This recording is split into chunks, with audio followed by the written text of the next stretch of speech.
Hello guys. അപ്പോൾ ദേ ഇന്ന് എനിക്ക് അത്യാവശ്യം കുറച്ച് ടൈം കിട്ടിയപ്പോൾ ഞാൻ വിചാരിച്ച് കുറച്ച് സീഡൊക്കെ നട്ടാലോ എന്ന്.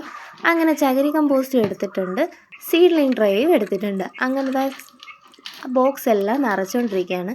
അങ്ങനെ ട്രേ നിറച്ചുകൊണ്ടിരുന്നപ്പോഴത്തേക്കാണ് വിചാരിച്ചത് കുറച്ച് പയറിൻ്റെ വിത്ത് വേണമായിരുന്നു, പക്ഷേ അതെൻ്റെ കയ്യിലില്ല.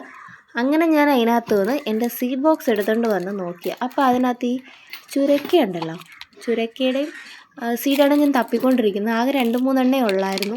എവിടെ വെച്ചെന്ന് നോക്കിയിട്ടത് ഞാൻ കാണുന്നില്ല. അങ്ങനെ നമുക്ക് വിത്ത് കണ്ടു കിട്ടിയിട്ടുണ്ട് കേട്ടോ. ആകെ 2-3 ഉള്ളൂ. അതങ്ങ് നട്ടു കൊടുക്കാമെന്ന് വിചാരിച്ച്. പിന്നെ ഈ കിടക്കുന്ന എല്ലാം വെണ്ടയുടെ വിത്തും മത്തൻ്റെ വിത്തും, നാടൻ മത്തനുണ്ടല്ലോ അതിൻ്റെ വിത്തുകളും ഒക്കെയാണ് കിടക്കുന്നത്. പിന്നെ ഇത് ചോളമാണേ. പിന്നെ അങ്ങനെ നമുക്ക് അത്യാവശ്യം വേണ്ട വിത്തുകളൊക്കെ ഞാൻ എടുത്തിട്ടുണ്ട് ഇതിൻ്റെ അകത്തോട്ട്.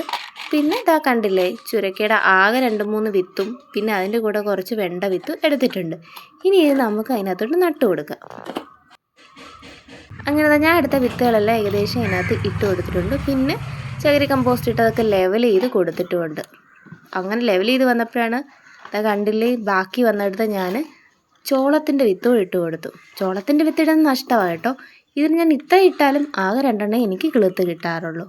എന്തായാലും പോട്ടെ. അങ്ങനെ എല്ലാം നമ്മൾ ലെവലപ്പ് ചെയ്ത് കൊടുത്തിട്ടുണ്ട്. അങ്ങനത്തെ ഇനി നെക്സ്റ്റ് സ്റ്റെപ്പ് വെള്ളം ഒഴിക്കുന്നതാണ്. അങ്ങനെ വെള്ളമൊക്കെ ഒഴിച്ച് നമ്മൾ അത് സെറ്റ് ചെയ്തെടുത്തിട്ടുണ്ട്. ഇനി ഇത് നേരെ ഞാൻ കൊണ്ട് നമ്മുടെ സ്റ്റോറിലാണ് വയ്ക്കുക.